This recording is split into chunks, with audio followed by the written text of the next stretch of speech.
पहले के समय में लोग बड़ा वैज्ञानिक जीवन जीते थे, पुराने समय के लोग, लेकिन उन्होंने कभी भी नहीं कहा कि हम वैज्ञानिक युग में जीते हैं।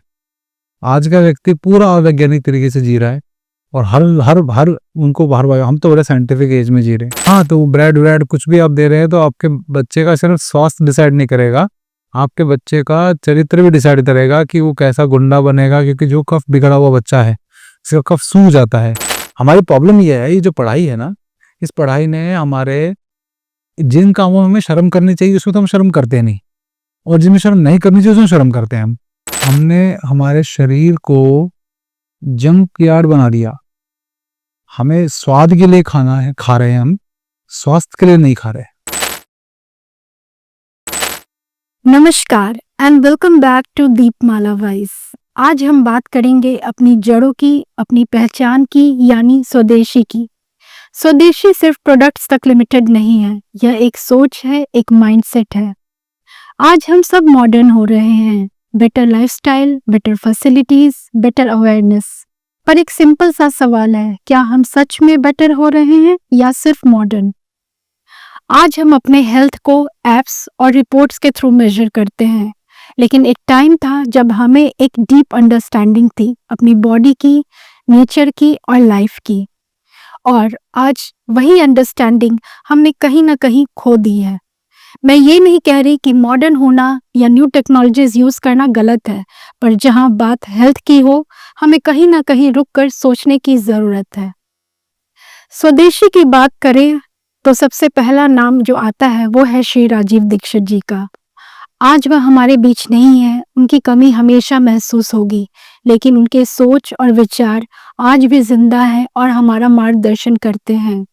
उनके इन्हीं सोच और विचारों को आगे बढ़ाने का काम कर रहे हैं हमारे आज के गेस्ट श्री वीरेंद्र सिंह जी। इनका फोकस सिर्फ अवेयरनेस तक सीमित नहीं है, बल्कि लोगों को उनकी जड़ों से कनेक्ट करने का एक सिंसियर एफर्ट है। वीरेंद्र जी, दीपमाला वॉइस में आपका बहुत बहुत स्वागत है। सबसे पहले हम आपसे जानना चाहेंगे, श्री राजीव दीक्षित जी के सोच और विचारों ने आपकी लाइफ को कब और कैसे इम्पैक्ट किया? 2011 में राजीव भाई को सुनने का अवसर मिला और उसके बाद से जीवन को एक यूटर्न मिला कि जिस प्रकार के अंग्रेजियत भरा जीवन हम जी रहे थे, उस जीवन में बहुत सारी त्रुटियां थी, जिसकी वजह से शारीरिक और मानसिक जो है स्वास्थ्य इतना ठीक नहीं था कि लग रहा था कि हम लोग बहुत अच्छा जीवन जी रहे हैं, लेकिन नहीं जी रहे थे। तो राजीव भाई ने जब स्वदेशी की विचारधारा से अवगत कराया, सबसे पहले थे स्वास्थ्य से कि हेल्थ अपना सुधार कर कैसे रखना है, तो वो जब जानने को मिला तो जैसे ही शरीर स्वस्थ होने लगा तो मन भी स्वस्थ होने लगा, भोजन ठीक होने लगा तो मन भी स्वस्थ होने लगा, तो जैसे मन अच्छा होने लगा तो फिर सब धीरे धीरे अपने आप ठीक है। तो 15 वर्ष हो गए लगभग आज, तो जीवन में बहुत सकारात्मक परिवर्तन आए। तो आज 15-16 वर्ष हो गया है। जब राजीव दीक्षित जी के विचारों से आप इतने प्रभावित हुए, इसे आगे बढ़ाने के लिए आपने क्या किया? ईश्वर हमें तैयारी करवा रहा था पहले ही कि हम लोग आगे चलकर शायद मुझसे ये काम करवाना चाहता होगा, तो स्टेज का डर दूर कर दिया था। तो जैसे राजीव भाई के विचारों को सुना, तो जैसे उन विचारों को मन में आत्मसात करके चिंतन किया, तो लगा कि ये उनका देहांत हो गया था तब तक, जब तक हमने उनको सुना। उसके बाद लगा कि ये विचार जैसे वो फैला रहे थे, वैसे देश भर में जाकर व्याख्यान करके, अध्ययन करके उस तरह से हमको भी फैलाने चाहिए। तो बस ये वो धुन लगी हमें और हम लोग निकल पड़े। तो आज करते करते तो कर्ता का भाव कि मैं कर रहा हूँ, इस भाव के साथ नहीं कि ईश्वर करवा रहा है, हमें इस रोल में डाल रहा है। हमें कॉर्पोरेट से निकालकर इस रोल में यदि डाला है तो वो ईश्वर की प्लानिंग है, मेरी प्लानिंग नहीं है। तो जैसे उसने इस काम में डाला उसको सही से करना है। तो बस इस भाव के साथ हम करते गए, बिना किसी प्लानिंग के।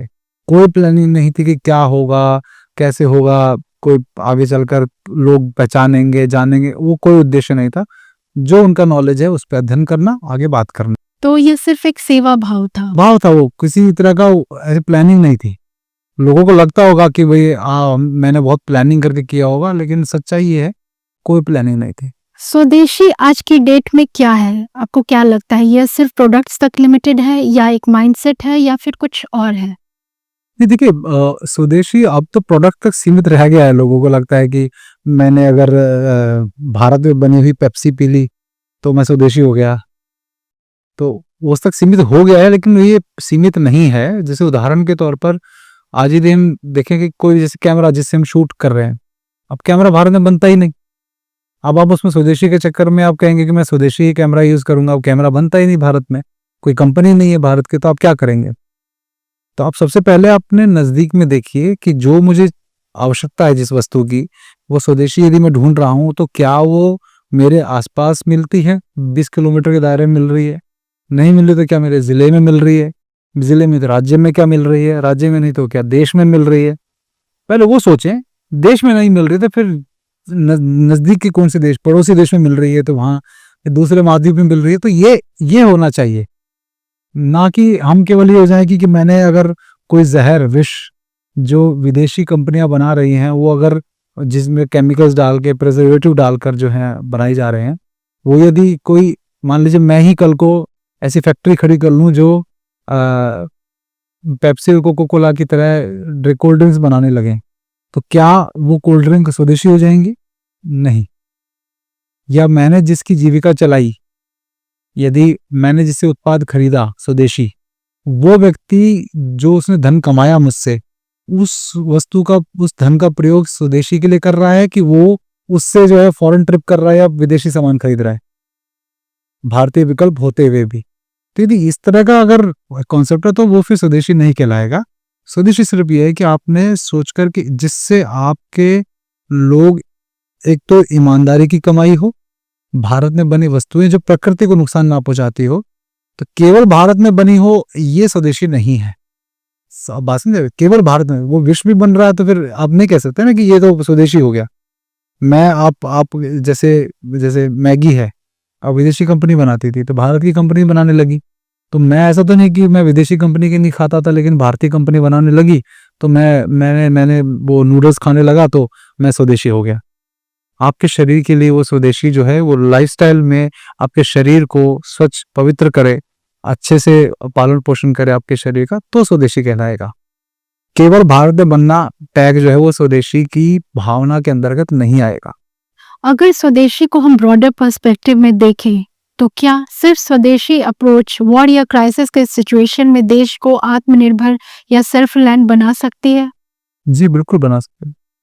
स्वदेशी अप्रोच जो है, स्वदेशी का अर्थ ये भी हुआ कि हम ऐसी चीजें जो बाहर से खरीद रहे हैं परंतु हम सक्षम हैं कि भारत में बन सकती हैं, तो उसका व्यवस्था बनानी चाहिए। जैसे उदाहरण के तौर पर साबुन है, बहुत छोटी सी चीज है, वॉर क्राइसिस की तो मैं दूर की बात है।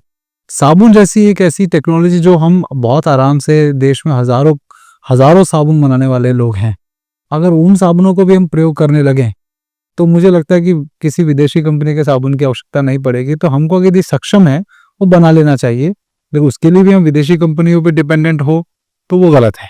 तो वॉर क्राइसिस जैसे पे भी स्वदेशी की नीतियों की वजह से आप जो है इस स्वदेशी की भावना को बहुत अच्छे से बढ़ा सकते हैं।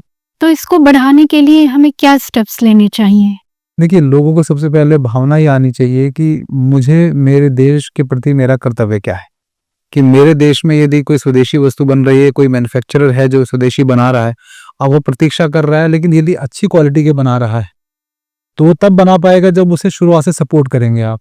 थोड़ी बहुत कमी भी उसमें लग रही है तो उसको आप सपोर्ट कीजिए। ये तो जैसे स्वदेशी बहुत सारे लोगों ने प्रयास किया व्हाट्सएप वगैरह का ऑप्शन बनाने का, मैं और चीज़ों पे नहीं जाता, इसी पे जाता हूँ, यूट्यूब का। आज तक कोई ऑप्शन बना, बहुत ऑप्शन फेल हो गए। क्यों? क्योंकि उन्होंने उसको इतना एंगेजिंग नहीं बनाया, क्योंकि आप उसको, फंडिंग आपके पास उतनी है नहीं, लेकिन लोगों ने शुरुआत में साथ काफी दिया लेकिन वो उसको कंटिन्यू नहीं रख पाए। तो मुझे लगता है कि बहुत लंबी प्लानिंग के साथ इसको करना चाहिए, जो हमारे देश में सक्षम है करना, और लोग फिर उसमें बढ़ चढ़ के पार्ट लें तो वो संभव हो पाता है, अन्यथा नहीं हो पाता। इसमें गवर्नमेंट का सपोर्ट भी बहुत जरूरी है। गवर्नमेंट ने भी सपोर्ट किया, लेकिन कहीं ना कहीं उसका उद्देश्य लॉन्ग टर्म में, अब देखिए जैसे यूट्यूब और व्हाट्सएप है, इन लोगों ने फ्री में दिया सब कुछ वर्षों तक। इनके पास इतने थी व्यवस्था, जो जिस कारण से ये बनी, इतनी बड़ी बड़ी कंपनियां, इन्होंने फ्री में दिया सब कुछ। आप देखेंगे पहले यूट्यूब पे ऐड नहीं आते थे, पहले व्हाट्सएप पे भी ऐड नहीं आते थे, जितने मर्जी मैसेज भेज लीजिए। इन्होंने हमें आदत डलवाई, फिर जाके इन्होंने पैसा चार्ज करना शुरू किया। अब जो पैसे दे यूट्यूब पे कितनी ऐड आनी पड़ती है, फिर आप कुछ प्रीमियम पे करते हो तो ऐड नहीं आती हैं। हमारे यहाँ पर जब भी हम कोई कॉन्सेप्ट शुरू कर रहे हैं, जैसे अभी अराताई नाम का आया है, ज़ोहो नाम हो, तो उन्होंने उन्होंने इसको बहुत बड़े लेवल पे किया, तो उनके पास पैसे की कमी नहीं है उनके पास, तो बहुत अच्छे से कर रहे हैं, तो हमें साथ देना चाहिए उनका, यदि कोई इतनी हिम्मत दिखा रहा है। लेकिन जब छोटे से प्रकल्प शुरू होते हैं, वो क्या करते हैं, कुछ ही दिनों में उनके लिए धन की कमी होने लगती है, तो सर्वाइव नहीं कर पाते। तो बहुत प्लानिंग के साथ करना पड़ता है, जैसे ये लोग करते हैं। तो हमें इनसे सीखना है। किसी वस्तु में इंसानी साइकोलॉजी के ऊपर कोई चीज़ अगर शुरू करनी है तो कैसे करनी है, कितने दिन तक हमें उनको फ्री में देना है। क्योंकि मैं ये नहीं मानता कि स्वदेशी की भावना ये है कि आप केवल पैसा कमाने के हिसाब से काम करें। अच्छी उत्पाद मिले आपको, अच्छी क्वालिटी आप देंगे तो आप बीट कर सकते हैं, अदरवाइज नहीं। ये सिर्फ इसलिए कि भावना से तो एक बार ले लेगा व्यक्ति, 2 बार ले लेगा, ये क्वालिटी नहीं है तो फिर वो क्यों करेगा। तो ये हमें ध्यान रखना चाहिए। स्वदेशी में गहराई में जब हम काम करना चाहते हैं तो केवल भावना से काम नहीं चलेगा, आपको सेवा सर्विस भी अच्छी देनी पड़ेगी, आपको उत्पाद भी अच्छा देना पड़ेगा। लोग आजकल एजुकेटेड हैं और अवेयर भी हैं, फिर भी लाइफस्टाइल डिजीजेस बहुत फास्ट पेस में बढ़ रही है। इसका क्या कारण है? इसका बड़ा कारण ये है कि हमने हमारे शरीर को जंक यार्ड बना दिया। हमें स्वाद के लिए खाना है, खा रहे हैं हम, स्वास्थ्य के लिए नहीं खा रहे।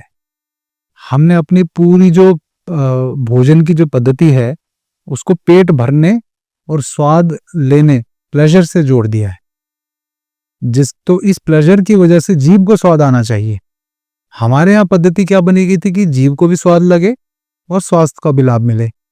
तो केवल जब ये इम्बैलेंस जो हो गया, डिसबैलेंस हुआ जो, कि केवल स्वाद प्रधान हो गया, या उसको कम कॉस्ट में अच्छा टेस्ट, जो केमिकल्स का प्रयोग हो गया क्योंकि सस्ते पड़ते हैं। जैसे कई पूरी इंडस्ट्री है इसमें कि जो मीठे जो इंडस्ट्रियल, कोई आप अगर मीठा कोई उत्पाद बना रहे हैं तो उसमें ऐसे केमिकल हैं कि जो आप 1 लीटर डालेंगे तो वो 100 लीटर के बराबर मिठास दे देगा। मतलब 100 किलो चीनी और 1 लीटर वो केमिकल आप डाल दीजिए तो सेम मिठास मिलेगी आपको। तो आपकी कॉस्ट कटिंग के चक्कर में आपने कर दिया। Fast food, slow food centre नहीं मिलते, फास्ट फूड सेंटर ज़्यादा मिलते हैं। तो हमारे भोजन का जो बनाने का हमारा केवल स्वाद प्रधान हो गया और पेट भरने का हो गया।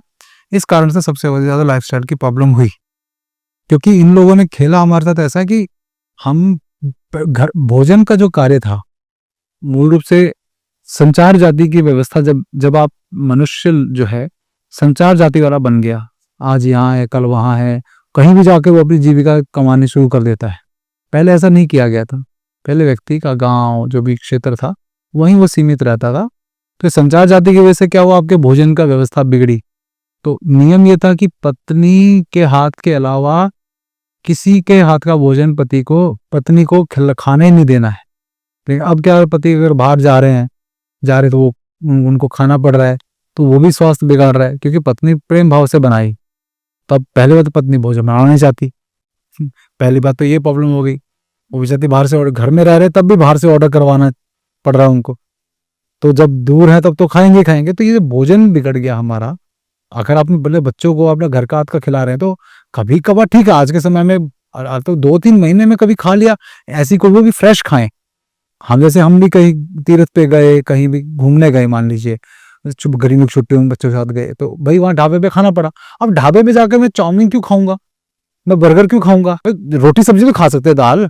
और हम अगर मैं तो सबको कहना चाहूंगा, हम अपने साथ गाय का घी लेके चलते और सरसों का तेल 1 लीटर लेके चलते, ठीक है। तो ढाबे पे गए तो अगर वो रिफाइंड तेल प्रयोग कर रहा है तो उसको कह दिया कि भाई ऐसा कर, ये सरसों का तेल है, इसमें छोंक लगा देना। पराठा भी अगर खाना पड़ रहा है तो हम अपने पराठे पे खुद अपना घी लगा लेंगे, उससे क्या जाता है। आप करके देखिए, हम शर्म के मारे करते नहीं। हमारी प्रॉब्लम ये है, ये जो पढ़ाई है ना, इस पढ़ाई ने हमारे जिन कामों में हमें शर्म करनी चाहिए उसमें तो हम शर्म करते नहीं, और जिनमें शर्म नहीं करनी चाहिए उसमें शर्म करते हैं हम। ये बड़ा प्रॉब्लम है। तो इसीलिए हमें आउट ऑफ द बॉक्स सोचकर कि मैं यदि बाहर भी खाना पड़ रहा है, जैसे मान लीजिए जैसे राजीव भाई थे, अब राजीव भाई के पिताजी का इंटरव्यू मेरे चैनल पे है। वो कहते थे कि जब ये फिरोजाबाद में पढ़ता था राजीव, तो राजीव जब पढ़ता था तो मैं उसके लिए 5 किलो घी बेचता था, लेके जाता था। तो ये हर जगह है कि पहले के समय में यदि बच्चे को बाहर पढ़ना पड़ रहा है तो घी की व्यवस्था, शुद्ध घी की व्यवस्था उसके लिए माता पिता करके भेजते थे कि बाकी सब तुझे खाना पड़ा है लेकिन घी अगर उसमें तूने खा लिया तो तेरा स्वास्थ्य ठीक रहेगा। अब बेसिक चीज तो भूल ही गए। हम लगे पड़े हैं कि बच्चा जो है इंटेलिजेंट बन जाए, आईआईटी की पढ़ाई कर ले, वो कर ले, लेकिन वहाँ खा वो कचरा रहा है मैस मैस का। और मेरे पास तो बहुत सारे आते हैं कि जी मैस का खा खा के भोजन, हमारा तो कंसंट्रेशन चला गया, हमारे को तो क्या कहते हैं याद नहीं रहता, मेमोरी भी इतनी रहती। मैं तो बिहार शरीफ में गया था जहाँ पे आईआईटी का स्टूडेंट्स इतने तैयारी कर, बिहार, पटना, इन सब जगह भी लेक्चर मेरा हुआ, तो उन कोचिंग इंस्टीट्यूट्स में हुआ, सब बीमार, सबके कंसंट्रेशन लेवल बिल्कुल लो। क्यों? क्योंकि भोजन ऐसा कचरा खा रहे हैं वो लोग, बाहर मोमोज खा लेते हैं बाहर, क्योंकि जहाँ पे भी ऐसा हब होगा आप देखिएगा, जहाँ पे भी शिक्षा का जो ये कोचिंग इंस्टीट्यूट्स होंगे, वहां पर ये फास्ट फूड के सेंटर इतने खुल जाते हैं, तो बच्चे तो अब यंग एज है उनकी, अब यंग एज के बच्चे क्या होता है कि उनको अभी शरीर जो है कुछ भी कचरा झेल लेता है, तो क्या करते हैं कि उनको लगता है कि हमारा क्या बिगड़। जब वो 40 साल का होता है तब वो सारे मोमोज, चाउमीन, बर्गर, पेप्सी सब निकलती है उनकी बीमारी के रूप में। और उनका जो है वो, यदि वो पास आउट भी कर जाए आईआईटी वाईआईटी जो सब है, और ये कहीं पे भी नीट में भी सिलेक्शन हो गया, तो ये लोग अच्छे स्वस्थ मानसिक वाले व्यवस्था वाले व्यक्ति नहीं बनते, जो स्वस्थ बन लिए हुए हैं, जो प्रसन्नता से काम कर रहे हैं, आनंद से काम कर रहे हैं। इनकी सारी साइंस जो है वो मल्टीनेशनल कंपनियों की कचरा की बिक्री बढ़ाने में लगती है। सारा इनका एमबीए पना जो है ना, वो जो है घटिया प्रोडक्ट्स को अच्छे से पैकेजिंग करके बेचने में निकलता है। तो क्या करेंगे ऐसी पढ़ाई का? तो कम से कम आप अपने बच्चों को शुद्ध घी हुए खिलाकर कम से कम आईआईटी में इंजीनियर बने, या कहीं भी कुछ भी बने, तो अच्छा व्यक्ति तो पहले बन जाए। तो खराब कचरा, जो खराब रॉ मटेरियल जा रहा है उसके शरीर में, वो खराब ही तो प्रोडक्ट निकालेगा ना। जंक फूड रोज बर्गर खाने वाला व्यक्ति, पिज्जा खाने वाला व्यक्ति किस मानसिकता का बनेगा? आप बताइए। आप खा के 10 दिन लगातार पिज्जा बर्गर खा के दिखा दीजिए, जंक फूड खा के दिखा दीजिए, आप भी कहेंगे कि मेरे तो अलग से मानसिकता, अजीब सा मुझे सोच आ गई, कंसंट्रेशन लेवल खत्म हो गया। पहले के समय में लोग बड़ा वैज्ञानिक जीवन जीते थे, पुराने समय के लोग, लेकिन उन्होंने कभी भी नहीं कहा कि हम वैज्ञानिक युग में जीते हैं। आज का व्यक्ति पूरा अवैज्ञानिक तरीके से जी रहा है, और हर हर हर उनको बाहर, हम तो बड़े साइंटिफिक एज में जी रहे हैं, साइंटिफिक तरीके से जी रहे हैं, साइंटिफिक युग में जी रहे हैं। तो ये जो मिथ्या अहंकार है हमारा, जिसके हमको लगने लगा कि हमने सोशल मीडिया पे कुछ साइंटिफिक टर्म्स पढ़ ली, या पढ़ाई में हमने कुछ साइंटिफिक टर्म्स पढ़ ली, तो उसके बाद हम जो बोल रहे हैं, तो हमारे अगर जुकाम हमको हुआ है या बुखार हुआ है, तो हमारी माँ के द्वारा दिया गया कोई देसी इलाज, घरेलू इलाज के बजाय वो जो पढ़ लिख कर जो 1 करोड़ रुपए में एमबीबीएस कर रहा है, वो जो बोलेगा, वो माँ के ज्ञान से ज्यादा बड़ा हो गया, तो हमको वही हमें सच लगने लगता है। पुराने जो भी नियम थे, आज की डेट में काफी महिलाएं ऐसी भी हैं जो उनको रिस्ट्रिक्शंस मानती हैं। क्योंकि प्रायोरिटी बदल गई ना, प्रायोरिटी इनकी ये हो गई कि मैं ज्यादा इनकम कर लूं। आप समझ रहे हैं ना, प्रायोरिटी ये नहीं रही कि मेरे को अपने परिवार को संभालना है, मुझे मेरी भी जिंदगी, मुझे भी लाइफ में कुछ करना है, वो करना है, बस इसमें लगे। उनको नहीं पता है कि यदि आप नौकरी करते हो, आपके बच्चे घर में क्या कर रहे हैं, क्या नहीं कर रहे हैं, आपको नहीं पता है, तो जब बड़े होके वो बिना संस्कारों के उल्टे सीधे काम करेंगे, तो आपकी जिंदगी कभी सुखी तो नहीं रह सकती। जिनके बच्चे उल्टे सीधे कामों में फंस जाते हैं, गलत आचरण में फंस जाते हैं, उनके माता पिता फिर अपनी नौकरी वगैरह, पैसे वगैरह की वजह से उनको फिर उसका नहीं, उनको दुख होता है कि अरे हमारे बच्चे हमारे हाथ से निकल गए। तो ठीक है, आपकी प्राथमिकता थी नहीं वो, आप अपने बच्चों को प्राथमिकता क्या बनाए? तो विदेश में सेटल हो गया तो सक्सेसफुल है, यही तो है। सक्सेस का फॉर्मूला क्या है? विदेश में सेटल हो गया तो उस बच्चे को सक्सेसफुल मानेंगे, जो विदेश में सेटल नहीं हुआ वो कहेंगे तो रह गया। तो हमने अब प्रायोरिटीज बदल दी, इसलिए मैं तो बड़ा दुख होता है देखकर। कई जगह हैदराबाद में मैं गया था कि वहाँ महिलाएं जॉब करने के लिए अपने छोटे बच्चों को घर में बंद करके चली जाती हैं, अकेले घर में 5-6 साल बच्चे, उसको सब कुछ उसके आसपास रख गए, दिन भर के लिए चले गए। ऐसा क्या उस बच्चे ने कर्म किए होंगे कि ऐसे माता पिता माँ मिली उसको? तो सोच के आंखों में ऐसा लगता है कि होता ऐसे भी अनाथ ही है वो बच्चे, और क्या है, बस सड़क पे नहीं घूम रहे। तो ये प्रायोरिटीज बदलने की बात है कि महिलाओं के साथ आजकल ये प्रॉब्लम है कि वो डुअल रिस्पॉन्सिबिलिटी हैंडल कर रही हैं, होम ऑफिस, तो ऐसे में खाना बनाना अपने आप में एक चैलेंज है, इसलिए वह पुरुषों से भी उम्मीद रखती हैं कि वो भी घर के कामों में सहायता करें। जॉब करने के लिए जो कह रहे हैं कि फाइनेंशियली आप कह रहे हैं ना कि हेल्प कर रहे हैं, फाइनेंशियली हेल्प नहीं कर रहे, अपनी स्वधर्म से हट रही हैं वो, इस पे सिर्फ पैसा कमाने के लिए। पैसा क्यों कमा रही हैं? कि जिससे मैं डिपेंडेंट पति पति पे डिपेंडेंट ना हूं, मैं खुद के खर्चे खुद निकाल पाऊं। भाव वो है। भाव ये नहीं है कि मैं पति को हेल्प कर दूं, ये है कि मैं इंडिपेंडेंट हूं उनके खर्चे से, के बजाय मेरे को मन का कुछ खरीदने का है तो वो मैं कर लूं। पर अगर पति अच्छा ना हो या कमाता ना हो या फिर डोमेस्टिक वायलेंस करता हो, तो ऐसे में महिलाओं को अपना घर चलाने के लिए, बच्चों का पालन पोषण करने के लिए जॉब करना पड़ता है। देखिए, आज के समाज को हम आदर्श बना के हम पुरानी चीजों को सबको यही कहते हैं कि सब गलत था।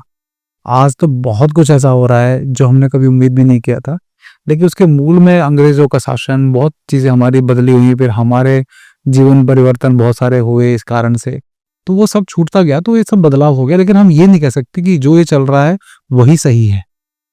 हम मजबूरी में कर रहे हैं जो कर रहे हैं, ये सर्वाइवल है, ये आदर्श जीवन है। कोई महिला जाकर किसी के नौकरी नहीं करना चाहती है। अगर वो डिसाइड कर लें घर को बर्बाद करना तो कर देंगी, पुरुष डिसाइड कर ले तो भी नहीं कर पाएगा। महिला डिसाइड कर ले कि मुझे घर बर्बाद करना है या मुझे इसको वो करना है, आबाद करना है, इसको अच्छा बनाना है, तो जिस दिन वो डिसाइड कर लेगी। इसीलिए उसके पास नियम वो है, भगवान ने इसको ये ताकत दी। आज की डेट में यह तो पॉसिबल ही नहीं है कि महिलाएं जॉब पर ना जाएं, क्योंकि बहुत सी महिलाएं ऐसी हैं जिनके जॉब के वजह से ही उनका पूरा घर चलता है। ऐसे में अगर कोई वुमेन अपने नेचुरल साइकिल के साथ अलाइन होना चाहे या अपनी बॉडी को और बेटर समझना चाहे, तो वह ऐसे कौन से छोटे छोटे उपाय अपनी लाइफ में इन्वॉल्व कर सकती हैं जिससे उनकी हेल्थ बेटर हो। कोशिश करिए कि मासिक धर्म के समय आपको भोजन जिस प्रकार का करना है और रेस्ट करिए 3 दिन, जहां भी आप करें 3 दिन। अब आप जब आप 3 दिन 4 दिन रेस्ट करेंगे आप, तो आप महीने भर बहुत अच्छा काम कर पाएंगे, क्योंकि आपका डिटॉक्स अच्छे से हो गया। जहां आपने उस डिटॉक्स में बाधा की तो फिर आपको आगे चल के दिक्कतें आएंगी। तो सबसे महत्वपूर्ण चीज़ है कि अपने खान पान में वो चीज़ें खाएं जो जैसे उड़द नारियल, गुड़, ये सब जो है अपने भोजन में, खिचड़ी, सिंपल भोजन करें। 3 दिन अपने शांति से बैठे, और कोई फालतू का तेज हंसना बोलना, कोई टीवी देखना, ऐसी चीजें देखना जिसमें बहुत ज्यादा मार काट है या कुछ भी उल्टा सीधा चल रहा है, उसके बजाय अपना गीता जी पढ़ो। विमेन हेल्थ की बात करते करते अब हम बात करते हैं बच्चों की। आजकल हर पेरेंट्स अपने बच्चों को कंफर्टेबल लाइफ देना चाहते हैं, लेकिन इस कंफर्टेबल लाइफ देने के प्रोसेस में क्या वह अपने बच्चों को सेल्फ रिलायंट और मजबूत होने से रोक रहे हैं? सेल्फ रिलायंट बनने से रोक रहे हैं, वो उसका कारण है मोह। हम बच्चों के साथ मोह पाल के बैठे हैं, ममता नहीं दे रहे, उनको प्रेम नहीं दे रहे, हम मोहवश उनसे बर्ताव कर रहे हैं। उस मोह के कारण हम उनके जीवन में जो है वो बाधा बन रहे हैं, उनकी ओवरऑल अच्छे व्यक्तित्व को बनाने में। उस मोह के कारण हमको उसके साथ हम भय में रहते हैं। मोह और भय, ये 2 चीजें हैं कि हम उसको जा रहा तो ये ना हो जाए उसके साथ। हम ये सोचते हैं कि हमारे ऐसे चिंता करने से बच्चा सुरक्षित रहेगा, तो इससे क्या होता है, उसके अंदर हम बहुत ज्यादा रोक टोक, ये नहीं करना, ऐसे नहीं करना, ऐसे नहीं करना, जब वो करते रहते दिन भर हमारी नजरें उसके फॉलो करते रहती जहां वो जा रहा है, तो फिर उसको वो क्रिएटिव बन जाएगा। इस भ्रम में नहीं रहना चाहिए। आपने थोड़ी सी तो उसको अपने हिसाब से गलतियां करने का भी दो। मैं ये नहीं कह रहा कि बिल्कुल छोड़ दो, डायरेक्शन दे दो, जो वो कर रहा है हाँ इसको ऐसे बेहतर कर ले बस। तो ये हमें करना पड़ेगा कि तो मोहवश जो बच्चों का लालन पालन हो रहा है वो उनके लिए सबसे बड़ा नुकसान है, क्योंकि मोहवश यदि आप बर्ताव करेंगे तो वो वास्तविक बर्ताव नहीं करेंगे। उसमें बच्चे को जीवन में आप बहुत सारे काम करने से ऐसे रोक देंगे जो उनको नहीं करने चाहिए थे, या फिर उनके जीवन में स्ट्रेस ही उत्पन्न करेंगे अनजाने में। कोई माता पिता नहीं चाहता, लेकिन वो अपने प्रेम को मोह के रूप में दिखाते हैं। तो मोह विकार है, ममता तो भाव है ना, मोह मोह विकार है कि मोह क्रोध लोभ ये आता है ना, उस मोह उसके अंदर आता है। तो आप बच्चों से मोह नहीं करना है। आजकल हम देखते हैं छोटे छोटे बच्चों को मोटे मोटे चश्मे लगे हुए हैं, और बात यहाँ तक खत्म नहीं होती। अगर आज आप किसी भी बच्चे से बात करें तो उनके आदर्श कोई महाराणा प्रताप या वीर शिवाजी ना होकर हॉलीवुड या बॉलीवुड के एक्टर्स होते हैं। तो आपको क्या लगता है, इसका क्या कारण है या हम कहाँ लैग कर रहे हैं? देखिए, चश्मा मेरे भी लगा है, और मैं 13 साल की आयु में लग गया था मुझे, 1995 के आसपास में। क्योंकि हमारे खान पान में जो है मैदा का बहुत ज़्यादा प्रयोग होता था। चाउमीन उस समय नई नई भारत में ज़्यादा बिकने लगी थी फास्ट फूड के तौर पे, तो हम खूब चाउमीन, छोले भटूरे ये सब खूब खाते थे। तो कफ की विकृति हो जाती है, कफ जब बिगड़ता है तो आंखों की भी दिक्कत होती है।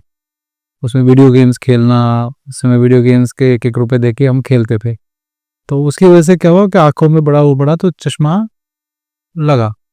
तो एक तो मैदा का सेवन और नींद की कमी तो नहीं थी उस समय, क्योंकि मोबाइल फोन नहीं थे उस समय, लेकिन मैदा के सेवन से प्रॉब्लम हुआ, खान पान की वगैरह की दिक्कत की वजह से। तो हम पहली बात तो ये कि बच्चों को एक तो मोबाइल से दूर रखें, और खान पान में मोबाइल और मैदा को से दूर रखें। जो घर में मैदा का कुछ बन रहा है तो ठीक है, बाहर मार्केट वाला मैदा नहीं। मोस्टली चीजें मैदा से ही। हाँ, तो ब्रेड व्रेड कुछ भी आप दे रहे हैं तो आपके बच्चे का सिर्फ स्वास्थ्य डिसाइड नहीं करेगा, आपके बच्चे का चरित्र भी डिसाइड करेगा कि वो कैसा गुंडा बनेगा। क्योंकि जो कफ बिगड़ा हुआ बच्चा है, जिसका कफ सूख जाता है, वो सूखे हुए कफ का बच्चा जो है चिड़चिड़ा बनेगा, वो अपराधी बनेगा, उसको मारपीट ये सब में मजा आएगा। तो सूखे हुए कफ के बच्चे बहुत एग्रेसिव बनते हैं, तो वो कफ सूखा हुआ यदि है तो गड़बड़ है। आपने कहा महाराणा प्रताप नहीं बनते हैं, ये नहीं बनता उसका, क्योंकि क्या है ना, आदर्श हमने क्या स्थापित किया। हम खुद माता पिता होने के नाते हम किसको आदर्श मानते हैं? क्या हम महाराणा प्रताप को आदर्श मानते हैं? नहीं। हमने महाराणा प्रताप की किताब घर में ला के रखी? नहीं। हम सास भी बहू के सीरियल देखते हैं तो वो बच्चे देखते हैं, तो उनके लिए आदर्श कौन बनेंगे? वो तो नहीं बनेंगे। वो नहीं बन रहे क्योंकि हमने उनको वो चीज उपलब्ध नहीं कराई। हम केवल और केवल अच्छे नंबर लाकर एंट्रेंस एग्जाम क्लियर हो जाए, इंजीनियर, डॉक्टर, XYZ कुछ भी बन जाए, बस उस दौड़ में लगे हुए हैं, और इसी ने बच्चों का बेड़ा गर्क किया है। मैं मानता हूं कि उनको केवल और केवल नंबरों के लिए पढ़ाना, ज्ञान के लिए ना पढ़ाना, महंगे से महंगे स्कूल में पढ़ाना जहां पर उनको अंग्रेजियत उनके अंदर भरी जा रही है, अपनी जड़ों से दूर किया जा रहा है। तो मैं ही मानता हूं कि ये जो दौड़ है इसने बच्चों के आदर्शों को तो बदल दिया। जैसे आज की डेट में मैंने कई पुस्तकें पढ़ी, भारत में अंग्रेजी राज पढ़ी, ये सब पढ़ा, ये जो स्त्री धर्ममाला पढ़ रहा हूँ मैं, और भी राजीव भाई की भी पढ़ी, कोई जो, ये सब इसलिए पढ़ पाया मैं कि मुझे पता था इसके बाद मुझे इसके एग्जाम नहीं देने। अगर मुझे ये आज दिमाग में आ जाए, मैं व्यक्ति अपनी बात कर रहा हूँ, कि इसका मुझे एग्जाम देना है तो मैं कुछ भी पढ़ लूँ, मेरे पल्ले नहीं पढ़ने वाला। बच्चे समाज की नींव होते हैं, उन्हें स्ट्रांग बनाने के लिए और उनकी इम्यूनिटी को बढ़ाने के लिए हमें क्या जरूरी स्टेप्स लेने चाहिए?